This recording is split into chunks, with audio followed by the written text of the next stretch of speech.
Green Climate Restoration Goal Initiative. I want to use this opportunity to welcome everybody on board, including our special guest of honor. I want to say we are so grateful for having you to share from your wealth of experience and the principles you are using to leverage this challenging time in the agri sector. We all understand that in the previous month of August, there was a terrible drought that extended beyond the supposed 2 weeks, which extended to over 1 month and thereby led to serious loss in the agri sector. And we equally believe that majority of farmers have invested heavily. Majority of them have equally taken loan facility to carry out their agricultural businesses. But as we had it last month, it was really a disappointing adventure due to the issue of drought, which is one part of the consequences of climate change. And we have put this together to educate and inform and, in fact, empower ourselves and our farmers community to stay resilient to climate change challenges, because we know that the climate change of a thing is a global phenomenon, but has grave effect on grassroots communities, and especially in Africa and most significantly in Nigeria. And this is the more reason why that we have to come together and dive into different topics to be taken by experts in the industry. Just this month, Maiduguri experienced an incredible loss as a result of flood. All right, the flood was caused by both natural occurrences and the artificial occurrences. Natural in the sense that there was, continuous rainfall that got ceaseless and became a flood. And then one of the dam in Maiduguri also collapsed. So these are things that are actually controllable, that are manageable. All right. So this is the reason why we have this meeting put together to set our people, our farmers community on the right course of information, and as well ensure that they align with every procedures that is going to be shared with us in the house today. So I want to say this is one of the key areas where GGI, that is Green Climate Restoration Goal Initiative, is adopting to ensure that we give back to the community as an environmental and agricultural organization. And I want to equally say that you farmers, wherever you are in Nigeria, please stay attentive to this call, as it is going to be rich. I want to assure you that the three speakers that we are having today, they are not just farmers by the mouth. They are practicing farmers. And as much as I know,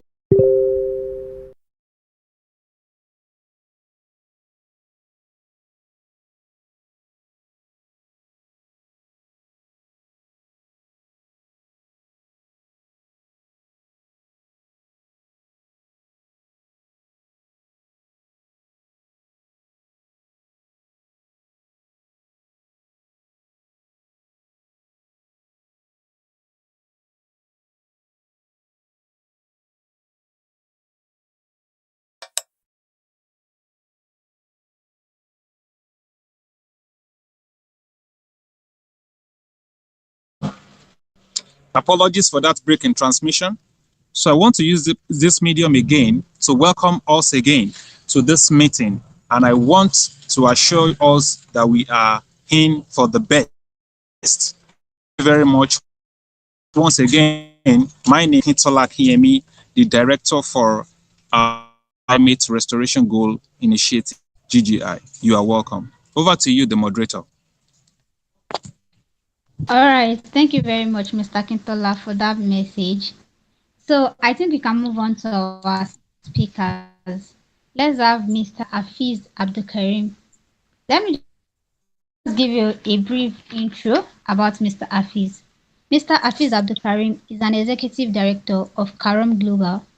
He is a serial entrepreneur, educator, and co-founder of 247 Entrepreneurship Express. He focuses on real estate and agricultural production or processing in Nigeria. Mr. Hafiz is a farmer who is passionate about waste to wealth and renewable energy. Based on his acumen for knowledge, he is currently a student of Lagos Business School studying mini MBA in agribusiness. He mastered the practical approach of cassava processing and production and agribusiness in general at Pastoral International Company Limited. Karam Global hosted the Zero Visa Africa program and the event enlightened Africa business owner on the need to work accurately with data and correct data interpretation. It also targeted North Central Nigerian youth and business mogul, engaged youth and villagers in planting, processing and production of crops, thereby creating jobs at Takwa Ayetoro Oja Okioyi. The organization built partnership with ICOYACA, which is the Independent Continental Youth Advisory Council on AFCFTA. It's nice to have Mr. Afiz Abdul Karim here to enlighten others. So I will leave him. He has 10 minutes for his speech, and after the speakers are done with their speech, we take question and answer. Mr. Hafiz, you have the floor. Right, all right.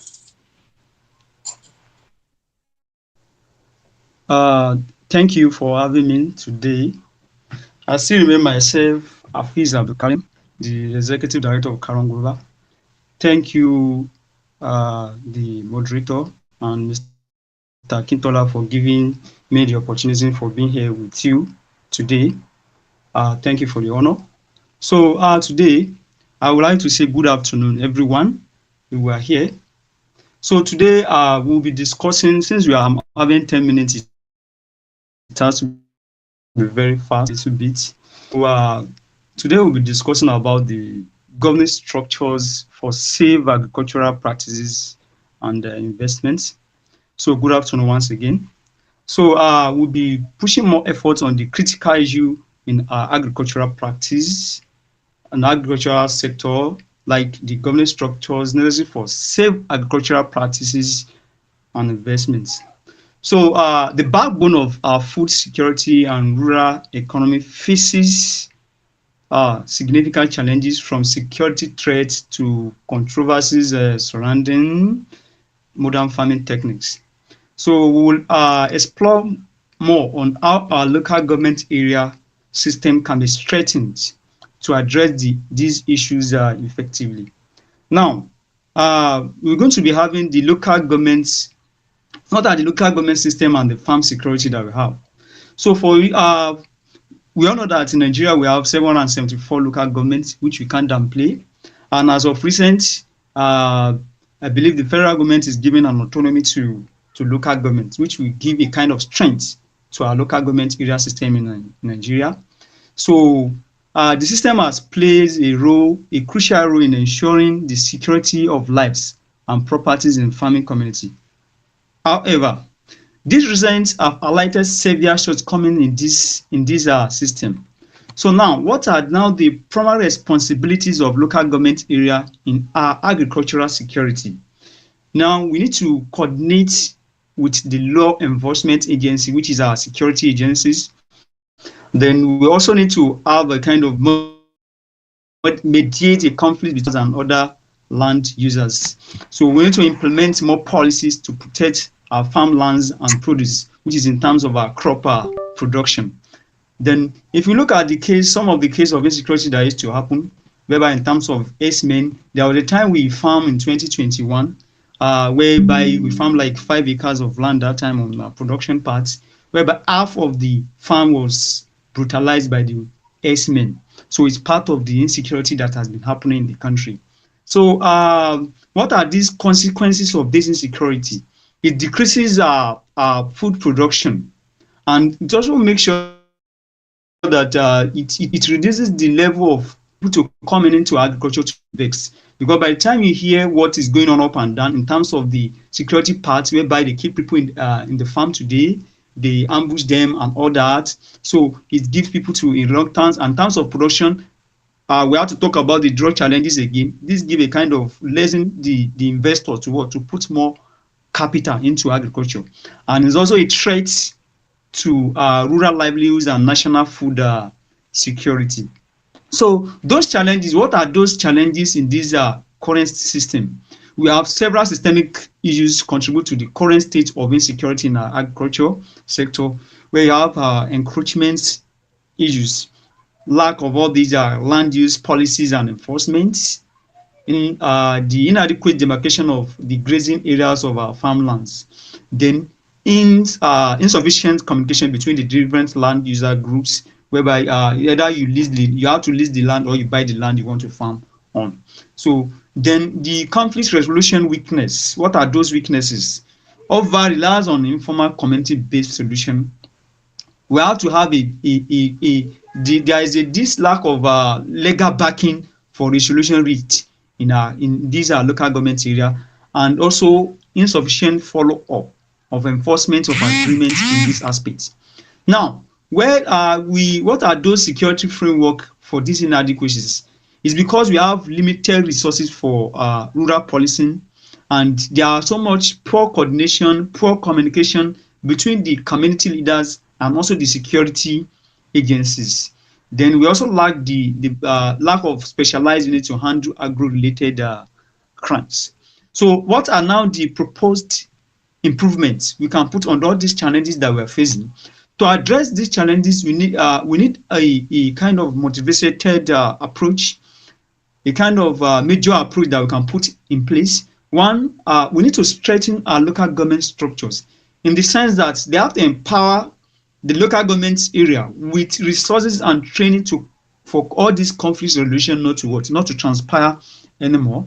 Then we have to establish a specialized agricultural security unit within the local government areas. And also, like I said before, we have to enhance the communication between, I have to create a formal channels between the farmers, the headers, the community, and also the security agencies, and implement early warning system for all this potential conflict before it arises. Because one of those things that are stopping the farmers in stopping the farmers in the woods in these our local government areas. So then there must be a penalty for all these farm-related crimes. Then we need to advocate for legislation for all these threat attacks on our farms, as it will cause economic sabotage, and ensure a quick and strict and transparent judicial process for the agricultural disputes. Yes, well, we've talked about, I think the drought challenge is also part of what is causing a lot of disruption in our farm, which has to be looked into very well. So under these drought challenges, I believe our farmers, we need to be up to date on what is happening in all these day-to-day activities on the weather space and all that, because this will ensure us to know when to farm, where to put our crops on the land, and when to harvest. Because if you look at what happened last month, whereby the last 2 months, whereby there is drought challenges, a lot of farmers lose, as in millions of naira has to go because of what? Because of the information that are not being spread. So now I believe we have to push more efforts on the GMO concern in our local context. What is also GMO? The GMO is genetically modified organism, which represents another challenges on agricultural. So the GMOs are organisms which genetic materials has been altered using genetic engineering techniques, which offer more of potential benefits like increased yield and pest resistance. There are some local perception on this concern, whereby the ones about the biodiversity loss and environmental impact. We're also concerned about the seed sovereignty and dependence on multinational corporations. Then whereby we have to balance the innovation and the tradition. So there should be an importance of preserving this local seed variety alongside with the GMO adoption. What are the roles of local government area is by educating our farmers, giving them enlightenment about the GMOs, and monitoring how they utilize it. Now, what are the recommendations for all what I've said done? So for us to move forward, we need to develop a comprehensive local agricultural policy that address both security and also the technology concerns. as a farmer, we need to also invest in our farm education program on security measures and modern farming techniques, and create a collaborative framework between the local government area farmers associations, herders, groups, and security agencies. We have to establish a transparent process land use decision and conflict resolution in leasing or in buying the farmland, and implement a balanced approach to GMO adoption, whereby we prioritize the. So conclusively, the challenges we face in agriculture are very much complex, and we can only be solving it one after the other. Now, by strengthening the local government area system and improving the security measures and approaching new technologies thoughtfully, we can create a safer and more productive agricultural sector. This is a crucial, and not just for our farmers. This is very, very crucial, but not just for our farmers, but for our nation foods security and economic growth and increase in our GDP. So we need to work hand in hand together to implement these changes and secure a brighter future for Nigeria, for Nigerian agriculture, and also for our farmers at large. So thank you for listening, and thank you for listening once again.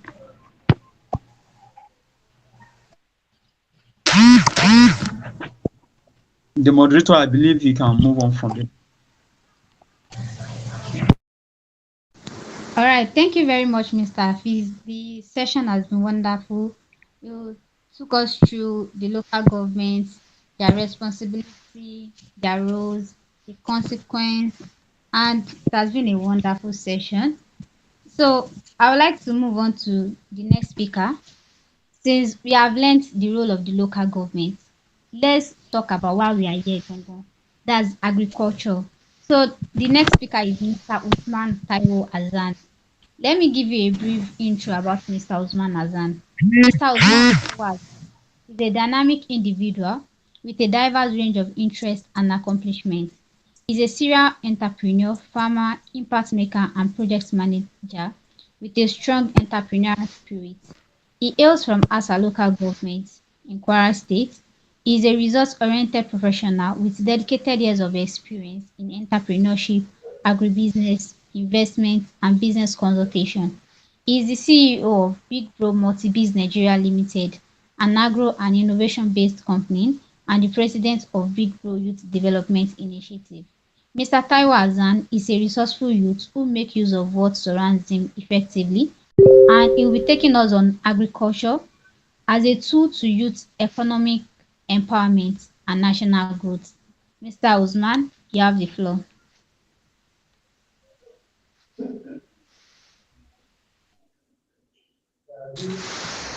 Is Mr. Usman here?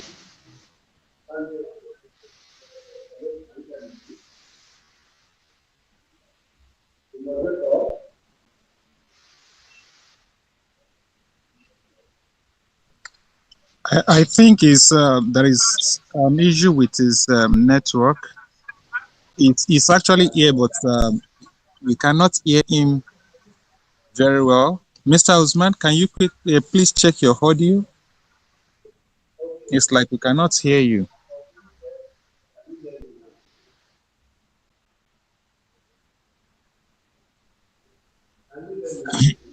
Hello, Mr. Usman. Okay, we can't hear you. We can see you, but we cannot hear you.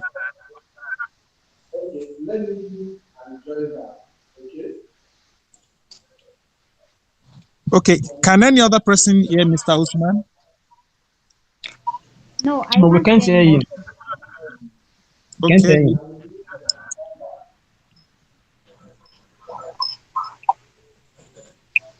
Okay, I think he will join us back. All right. Since he's not available for now, can we have Mr. Gbadebo? He's meant to be this third speaker, but since Mr. Usman is having issue with his audio, so we won't waste our time. Let's have Mr. Gbadebo in the meantime. So let me introduce Mr. Gbadebo. Sorry, Madam Moderator. Before we move to Mr. Gbadebo, As you have rightly said, Mr. Gbadebo was supposed to be the second speaker. However, after the first presentation, I think there is a time allotment for question and answer. And Mr. Afeez has touched critical aspect of what we needed as far as government structure and infrastructure is concerned. Understanding that we need the local government system.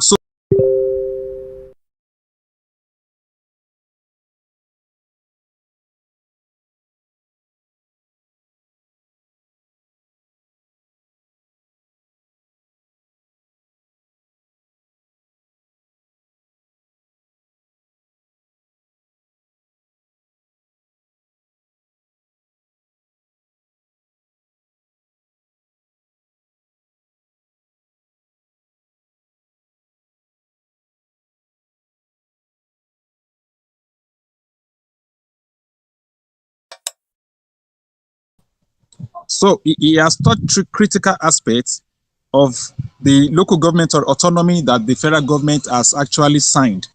And this is crucial to security of farmers and security of the farmland and, of course, the produce. So it is very, very critical. And we need to domesticate that aspect very well. We really, really need to. Simply because our farms and our farmers are in the local communities. So how well do we understand this government structure, which is what? The local government autonomy. And of course, the farmers in this place, how do they resonate or relate well with the likes of the election that was carried out last Saturday? And how do they think translates to the agribusiness? And I think majority of farmers also are yet to identify agriculture as a business, not just an act, not just a culture that we wake up every day and do this thing. So it is a business big time, in the sense that a farmer can sit down and say, okay, in the next 3 months, I want to make 10 million naira. And what I will be doing is I will be planting vegetables like tomatoes and the like. So I think we really need to allow people to ask questions in that light. So thank you very much. In the next 5 minutes, we just want to ask questions, and then afterwards we can have this the next presenter in the house. Thank you. Thank you very much, Mr. Akintola. So the audience, I think you can unmute if you have any question for Mr. Afeez.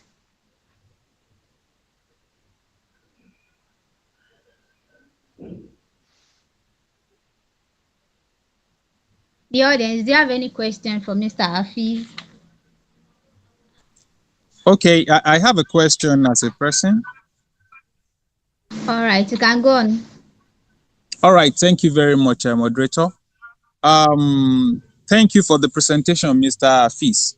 And I want to give kudos to you for integrating the aspect of the local government autonomy that was just signed by the federal government, and knowing that election was just held. I want to ask that currently we know that there are still some bottlenecks with the government, the state government and the local government. Really, we are yet to really understand the trajectory of the autonomy of the local government. So how do people boldly face agriculture? We are in Ilorin, and we know some other people from other places are joining too. But we know that some areas are actually threatening, simply because if you drive alone in such an area, or you go farming in such an area, you stand the risk of being, attacked or kidnapped, as the case may be. So in this phase where we are not even very sure of how strengthened the local government will be, what will be the fate of the local communities and, of course, the farmers in this condition? That's my question, sir.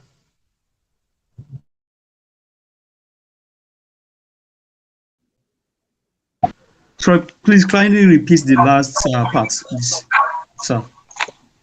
Okay, the question is, in the face of uncertainty for the activation of the autonomy, which will guarantee security of lives and property of farmers in local communities. What is the fate of farmers? We are not certain of the trajectory now. Maybe local government is still under the governor, in which they can do near nothing. They might be able to do near nothing. So, what will the people? Are people going to have much confidence to go and get loan, a Greek loan, and inject into a local community, believing that their property is secured? So, in this wise, what can we do? People in the local community, what can we do when we are not sure of the way forward? What can we do? All right. Thank you for the wonderful questions. For the wonderful question. Whether there is autonomy or not, I believe we are still farming, and people are still bringing more food production towards to the market. And also, companies will not say because they could not be able to do what we call it. We could not be able to enact the policy of local government autonomy or what. Company will continue to produce no matter what it is. So we won't look at maybe the area of local government area and the security part that has been happening, the security measure that has been happening, or injecting money in agriculture part. What we need to look into is that whether there is autonomy or there is no autonomy, people will farm. But now depends on how are you now going to farm. That is when you look at the business of the farm. We will now look at the business of farming. So looking at the business of farming in this part, we have to now if I want to farm, the first thing I need to tell people is that when you want to farm, you have to look at where it is secured first, where it is secure for your farming space. The second aspect of it is that are these people welcoming? Is these people that I want to go and meet, are they a welcoming person? Or you have to look at the track record of what has happened in that place. When I want to start, let me take for instance, when I want to start my farming at Malete side, then what I look at was that are these people, are they really accommodating? The second aspect of it is that when they are accommodating, what of the Fulani heirs and all of that thing? You have to do your personal research on that before you go or push any money into that business, to that farming of the business. So there are so many things you have to look at, whether the local government is existing or the local government is not existing. Though it's part of the projection, it's part of the important stuff there, but without them or not, without government or not, people are farming, companies are farming. Then you have to now look at how we can make it a sustainable one by yourself, doing a personal research. That is why this kind of program is on live. So business of the farming has to be studied. So that's one aspect that we talked about. Then the second aspect of it is that are they accommodating? Is it secured? If you want to farm, there are so many companies that are leasing land now, whereby you could be able to farm, and the security, everything will be provided.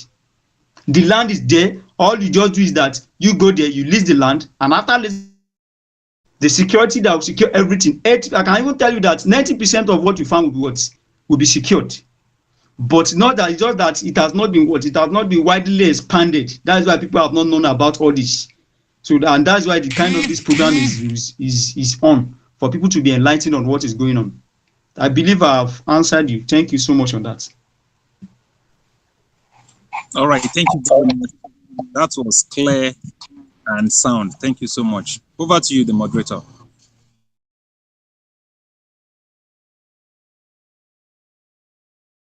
Thank you, Mr. Fiz, for the answer. So is there any other question before we move on? So, Mr. Usman, are you now available?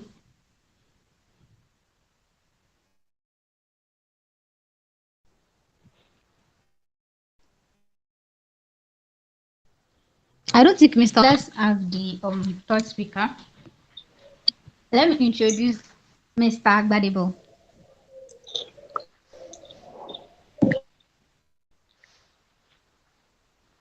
So, Mr. Agbadebo Elebio is a seasoned agronomist and soil scientist with passion for creating innovative solutions. With over a decade of experience and as an agronomist, Mr. Gbadebo has a strong background in soil management, monitoring and evaluation, and insurance, and is also known for his attention to details and problem-solving skills. He has successfully led teams in delivering cutting-edge projects for various clients. Mr. Gbadebo is a lifelong learner, constantly seeking to expand his knowledge and stay up to date with the latest trend in technology. His dedication to his crafts and collaborative approach make him a valuable asset to any team. And he'll be taking us on agribusiness insurance, the safety net from climate change crisis and agricultural investment loss. So, Mr. Gbadebo, if you are with us, you have the floor. Thank you. Hello. Hello, we can hear you. Okay. Good afternoon. Can you hear me? Let me start Yes, we sharing. can hear you. All right. Um, Good afternoon, everyone. And the topic given Good to afternoon. me is on the agribusiness insurance, the safety net from climate change crisis and agricultural investment loss. I thought I think I discussed that before this time, is that probably if you can share it, the power, but notwithstanding, let me just go from here. So, agribusiness insurance, what we need to understand is this: it's like we are not addressing the issue climate. I have to first let you know what climate is all about. It's a long time shift in the temperatures and the weather pattern, and which is as a result of natural events or human activity. And do you know now that everybody's talking about the climate change, but it's like they don't really know the impact, the meaning. Maybe probably they know of climate change. They will be able to address in this part of the world. As Africa, we are not. I doubt we are doing anything serious about the climate change, which is actually threatening. It's the biggest threat. We have talked about the security issue that is facing the farmer across Nigeria, fine. But the main issue that is actually affecting the whole world is this climate change, and which world United Nations is spending a lot of money on how to address this issue. Now, if you don't know, the temperature of the earth has now increased by 1.2 degrees. The temperature of the earth has now increased by 1.2 degrees, and the climate impact effect has increased from around 220 to 430. Now the effect is there all over, and people have not realized that the climate has changed. I don't know. In fact, some of these government policies before this time, climate change has failed their government plan. Like, look at these predictions that they will be sending out predictions to farmers in order for them to know to do this, it's going to rain. But this year now, if we look at what NIMET sent to us this year, it did not work well at all. We have a prolonged drought this time around, which is as a result of climate change. So the NIMET is supposed to have changed their model to present um, climate, to the present change in climate. So now, how can we go about this? This climate change will favor some area, and some area are going to suffer from it. And that is what is happening. It's not the same effect we feel all over. The effect now, if you look at it now, this year, not central. In fact, as at the time when the rain returned in August, the northern side that used to have they even received, I think there's Bantam somewhere, please. I don't know where it's coming from, Mr. Leye. Nigeria. I don't know if you can make, okay. Thank you very much. So now climate has now affected that instead of having 2 weeks, we now have like 1 month more than that. There's a way we manage this, which I'm going to suggest if we now go to insurance because I work with insurance and I've been managing claims. I have said it that we should know that we have seen this climate change the same Kwara and you have it the same in the north. There's going to be variation. Even within Kwara State, we are going to have variation. The difference now, if you don't know, the flood that is happening is, I can see, is a man-made or collapse of. We have more frequent rain, not the amount. There's difference between the amount of rainfall and the frequency. The number of times the rain falls is more frequent this time around. So there is tendency we have this kind of flash kind flood events. So, and that is what is happening now. So we have a prolonged, and many farmers suffered as a result of drought this year around July. I have the data around July. So now for us, even the fishermen, the livestock, they are not enjoying it.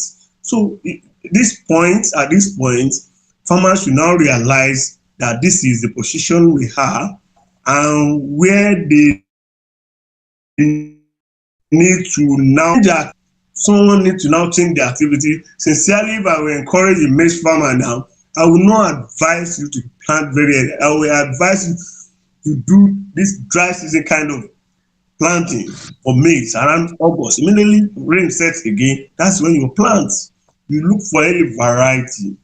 So if you look at it, it's going to favor some crop and some crop will suffer from it.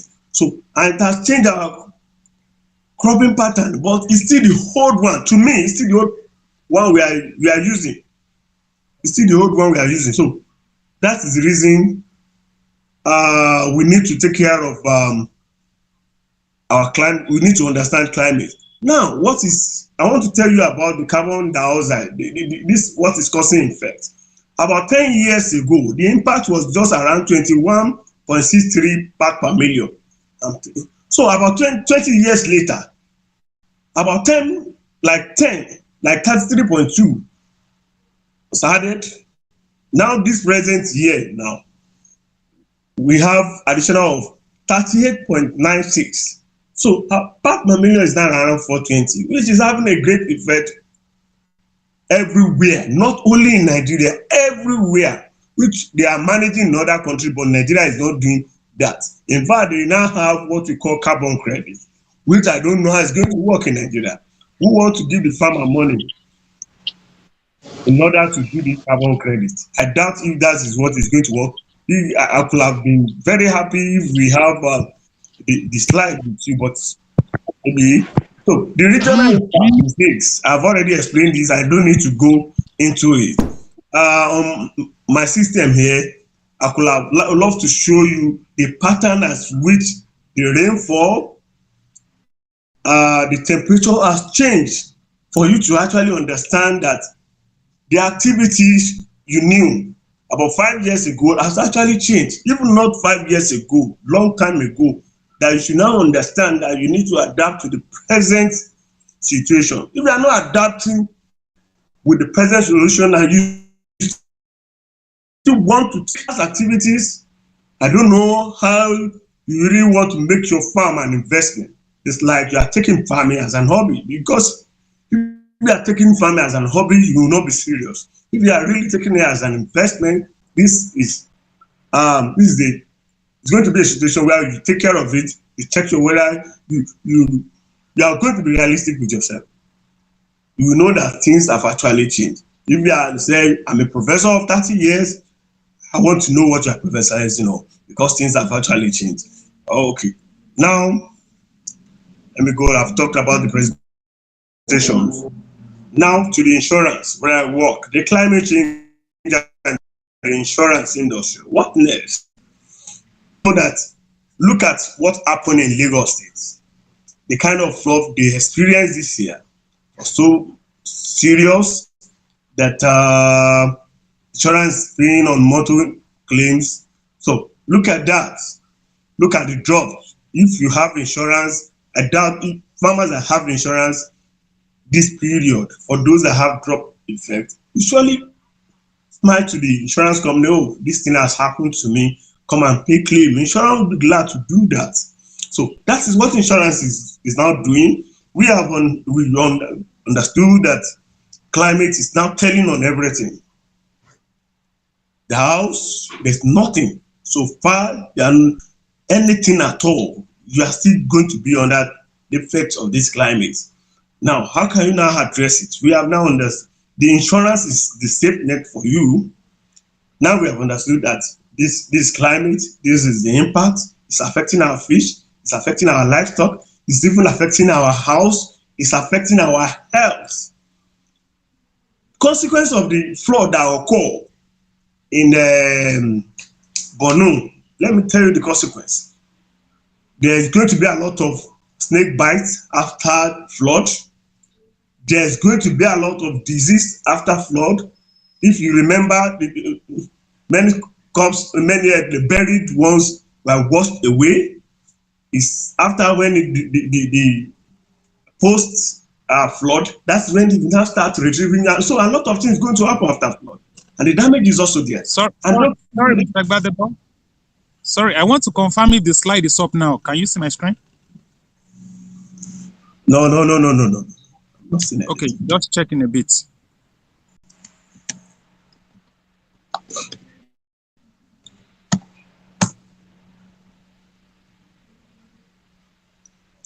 Don't worry if I can't see it. Let me just continue what I'm saying.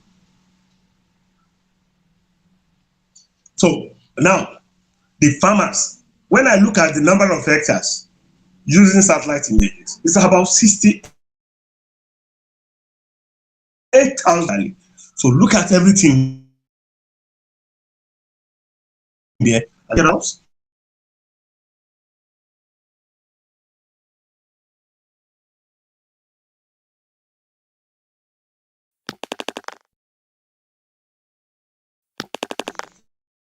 Look at the vehicle, look at the farm around. So they have lost their farm. If probably the farmer goes to the bank to get this loan, how will he be able to pay back? We'll be waiting for government support. When we see it, government has been promising. I'm not saying this every government that is not, they are trying their best, but most time farmer don't get anything. Or probably sometimes it goes to different person entirely. So that is the reason why, as an individual that really want to farm, will not go to the farm without having insurance. Insurance is very, very key, very important than before. I don't know if people have not heard of insurance or they intentionally not taking insurance, because I don't expect the person to go to the farm without insurance. And that is the emerging risk now as a result of climate change is decreasing arability. When we are talking about arability soil, we are talking about soil you can crop. Arable soil is that probably you can grow your maize like that. Things are affected. We are losing some area, becoming dry, more dry. There is reduction in yield. We are still complaining about non-increase, constant kind of yield we have. We have been adding inputs, but the yield is not increasing. FAO said it that there's higher increase, but the yield is not increasing. The yield remains constant. So now with the effect of climate now how are we going to handle food security? Many people will actually fall into the streets and be begging for food. Hunger, food security is now, this is what climate change has brought upon us. Okay, I'm seeing it. Okay, good. This is where I am. Emerging risk. So planting, harvest change. Look at it. Planting time has changed, but people still plant. I used to plant in May. Okay, we go to the farm and plant in May. At the end of the day, it's not going to get the results. So it's now high time for us to be conscious of our activities, So we will not fail. We will have the money to feed our family, to take care of ourselves, and probably pay loans. To be responsible in the society, we now need to take insurance, to take our family serious, and to take insurance serious. Because I've been seeing white people will come from their countries. There's no time they will not get insurance. But it's only Nigeria. You'll be investing a lot of money, but you will not get insurance. I don't know what is happening. They will say God is my insurance.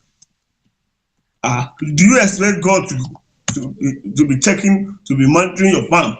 Everything. Actually, there's nothing you want to do that God is not involved. But we should also play our own role, so we have results, because God actually gives us this knowledge for us to use. We know the truth, but we are not allowing the truth to set us free. So now you see where I mentioned the safety net or peril. It's either you take insurance, or you face this high temperature, or you face safety net. You will see. So what this picture is saying is that you either take insurance and be fine, or the peril, you face this high temperature, you face flood, you face pest and disease, you face area impacts. But when you have insurance, and rest assured that you'll be at peace. So I will advise today that you take insurance. Take insurance today for you to have rest of mind. So Leadway Assurance Company Limited has this product for you. So when issue occur, even someone just call you, there is an issue on your farm, start coming. You say, okay, no problem. I'm going to be there. You have rest of mind. What may the situation may be that you are going to get insurance. You have insurance cover. You have your insurance backing. But when you don't have these things, how much are you going to pay to the insurance that you have this rest of mind? Just small money that you pay to the insurance. So the Leadway agricultural insurance products we have to cover your crop, your poultry, that's your bird, your broiler, your layers, livestock, fish farm, and we cover the effects of weather as well. The yield, if you think that you are not going to meet up the yield, you are going to be an issue. We have insurance for that now. You have your good in transit. I want to take my product from here to Lagos. You need insurance for this. If anything happens, there is total loss. How do you want to recover your money? Who will you go to and say, borrow me money for me to bounce back, to go back to the business? Most people that you see that have turned to Okada person now is because sometimes where they hide in the rural area, they face issue of maybe pest, they face issue of flood, they face issue of, and they couldn't pay back. Some of them have to come to the town and do Okada for some times, and in order to pay back. If you see northerners, they still, you see how, I'm just telling you that people love farming. It's just that when situation come, it will push them to the town. That's why we have more population. That's why we are having increasing insecurity. So you need to understand this. So need for insurance, pay for investment losses, and take care of the medical expenses. What about you have accidents on your road, on the road, you have issue. Insurance will also take care of this. There is an insurance package for all these things. So insurance protects your wealth. So the essence of insurance is to replace, to repair any of the damages. So I have pictures here showing someone that's a flood impact, showing flood impacts. Look at drought impact this year. Many crops die off, some have to replant. I knew someone I have to replant in August. So these are just the issue. Now, Leadway responding to your request. If you look at this picture, this is where Leadway pay 111 million plus. They pay 111 million plus. Me, myself, have processed a claim close to 1 billion. And we pay, not twice, we pay once. We have even paid 1.6 billion to a farm which I will not mention. This is IFA. So look at in another situation, we pay 100 million to farmer. to be able to return them back to the farm. But if you don't have insurance, farmer has lost 100 million. For how long is it going to work for him to be able to get 100 million back? It's not something he has been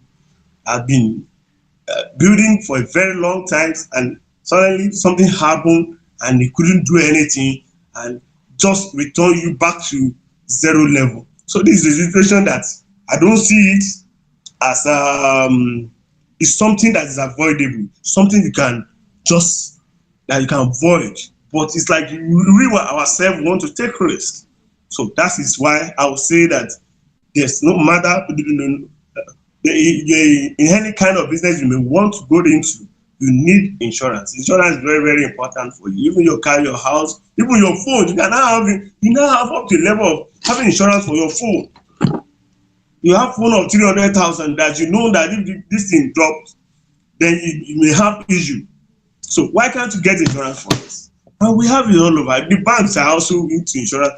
But I will tell you, as a leading insurance company in Nigeria, I would say approach Leadway today and have rest of mind, because all these things still bow down to climate change. In conclusion, climate change remains a critical issue for insurance sector. So the rise in frequency and severity of climate-related natural disaster of an investment. So thank you very much, audience. Thank you very much. If you want to reach me, you can reach me at g-elebu@leadway.com or 0088580386. Thank you. And if you have any question, I'm here to answer. Thank you, Mr. Gbadebo, for that awesome session. I myself have loads of questions, but due to time, I'll be able to ask all. So for those of us just joining or you met in midway, all he has talked about is climate change. People need to know that the climate is changing, but they don't want to believe it. But Mr. Gbadebo has highlighted the impact of climate change, how the rain prediction is no longer accurate, how the climate change will favor some and it will not favor some. Then cause of the effect of climate change, which is flood, and how do farmers who are planting, how do they escape from this? And so you just said we should insure our crop. Okay, you want to plant. We know that you want to make your gain, but what happens if things go haywire? What do you want to do? That's where insurance comes in. As you're planning for the positive, plan also for the negative, so your insurance can cover in case there is any loss. So if you have any question, you can ask Mr. Gbadebo. If you need his contact after the session, you can always message the admin or you can message me for his contact. So we know how to insure our crops, and insurance does not cover only crop. He said it can also cover poultry, accidents. You want to relocate your farm, insurance is there for you. So let's hear from the audience. If you have any question, let's have it. Thank you.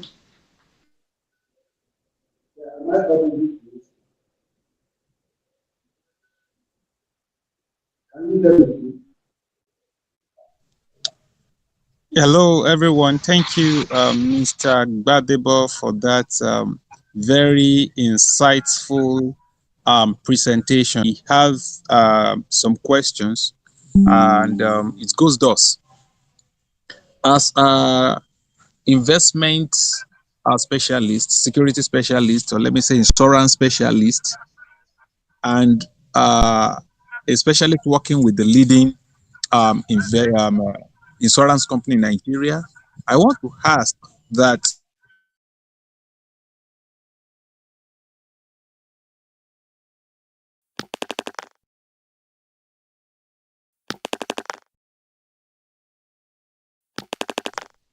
because we understand that the food we eat in Nigeria today is being produced by smallholder farmers. In fact, over 60%. So meaning that we have the largest population of smallholder farmers feeding the nation, which invariably means that if there is any sort of disaster happening to that sector, they are still the most vulnerable.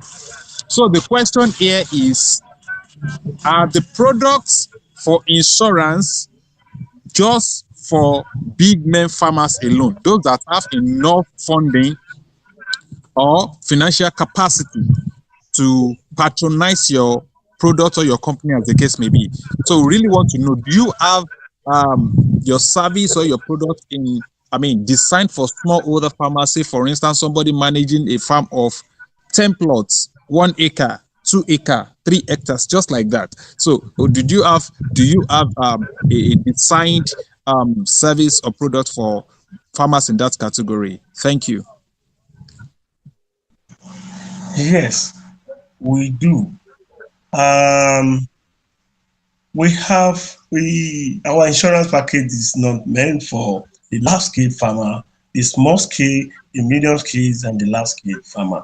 We have insurance for them. In fact, we have more of the small scale farmer, like 1 acre, 2 acre, 1 hectare, 2 hectares. How many farmers in Nigeria on average? About 80% of farmers in Nigeria only cultivate just 2 hectares. Hardly will you see a farmer, that can cultivate 5 hectares. You knew this. So we have insurance. The insurance is not meant for the rich one, the large scale, the corporate farmers. We can call them corporate farmers. So the small scale farmer can. Even if you have 100 bells, you can come for it. 50 bells, you can take insurance as well.